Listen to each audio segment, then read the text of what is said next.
Templeton, and I'm a member of the Redmond Toasters, and we meet on Thursdays.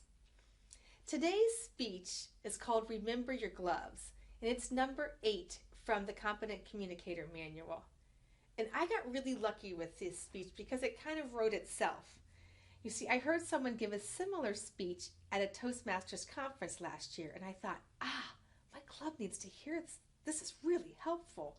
So I had my intro all ready. It was about giving evaluations. And the body of the speech was a framework about how to evaluate. So that made it really simple to organize. And then my conclusion was having the group actually evaluate based on this framework. It sounds a little complicated, but once you see the speech, you'll see how it just all came together really nicely. This speech was also about using visual aids. And the visual aids I had were simple, but it helped reinforce the idea of this framework for everyone.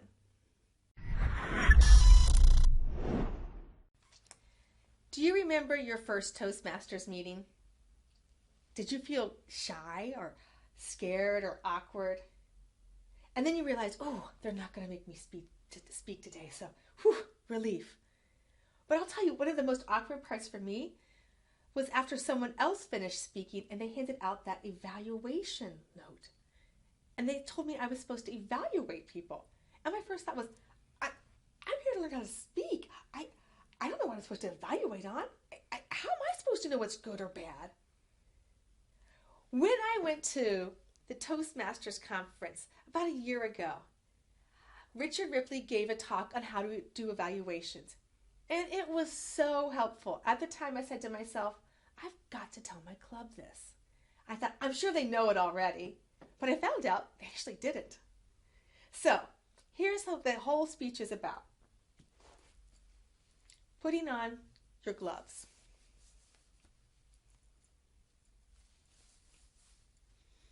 And this is how you're going to learn not only how to evaluate speeches, but to help you prepare better speeches.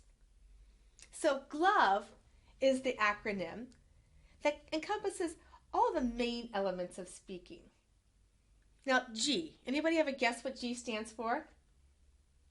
Gestures. And so with gestures, sometimes they can really emphasize a word that you're trying to say, or other times they can distract from your speech. Perhaps you only have one gesture and it's doing nothing to help you along. So keep in mind what gestures you want to use throughout your speech. In our club, Maggie is a great example of gestures because she uses her whole body when she talks. Now watch next time she gets up. She's moving across the room. She's up, she's down, she's low, she's hunkered. So gestures can go beyond just your hands. It can truly be an expression of your whole body acting out the speech. Next one is L. Anybody for L? Language. Language is what words you use to write your speech. Sounds simple, but using creative, colorful, catchy language can really help people remember your speech. And I have a good example of this. I can still remember Chester talking about how he wore his psychedelic tie to see his psychologist, and he wasn't trying to be a sycophant. So alliteration, clever uses of words are things that help the ideas stick in people's mind. O, organization. These are the basic building blocks of our speeches. We all know what we should be doing, have an intro, a body, and a conclusion. Julie in our club is especially good at this. Listen to her next time she gets up.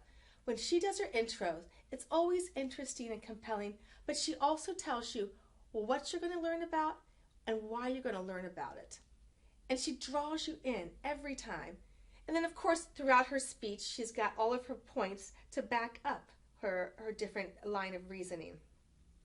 And she's particularly masterful at the conclusions, I find.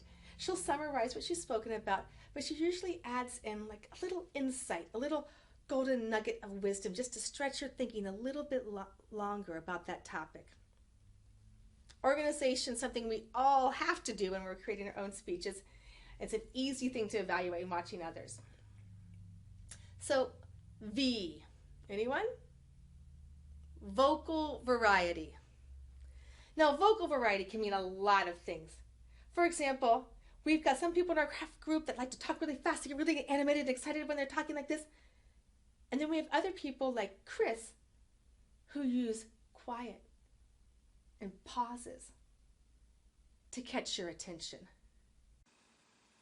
Vocal variety could mean that you are at the top of your lungs saying whatever you want in the most dramatic way. Or maybe you're angry and it's coming out in your voice. It's such a fantastic way to catch people's attention.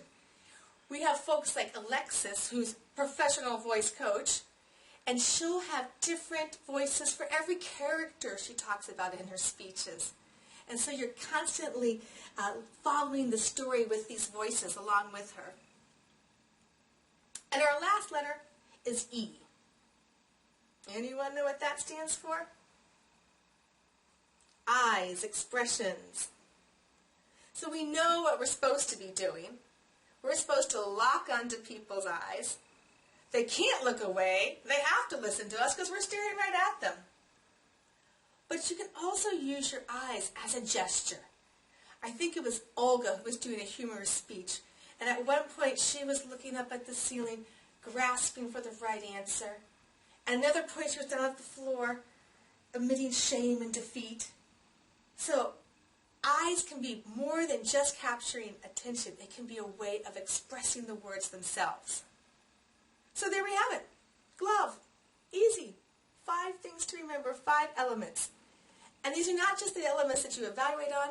These are the elements that you make your speech on as well. So now here is your chance. We all have our evaluation forms, and now we've got a framework from which to evaluate others. So please, everyone, go ahead and write Glove, right now on your evaluations form, and evaluate me. Let me know how I did on my gestures, my language, my organization, my vocal variety, and my eyes. And next time you prepare your speech, keep your gloves in mind. Remember to wear them. I was surprised at the feedback I received on this speech. One, because it was one of the easiest speeches I've ever put together. It just fell together so nicely. And it was really fun speech to do because I got to include examples of my different club members. And we all know each other's styles. So the heads were nodding as I was speaking, and people thought it was fun to have their name brought up.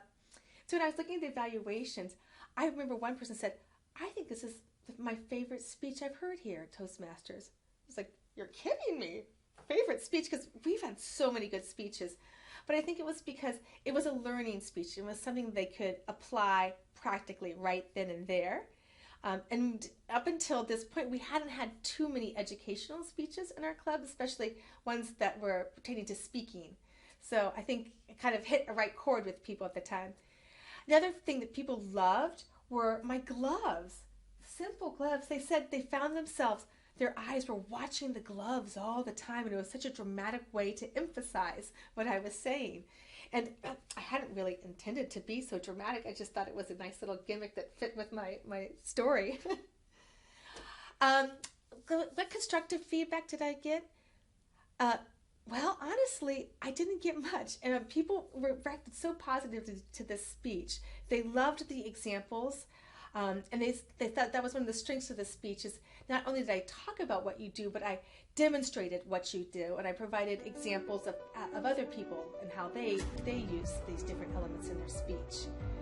I don't think I got any areas of improvement, which sounds, bragging, but honestly, I'll let you all steal the speech and use it as well. You'll find it's an easy one to do.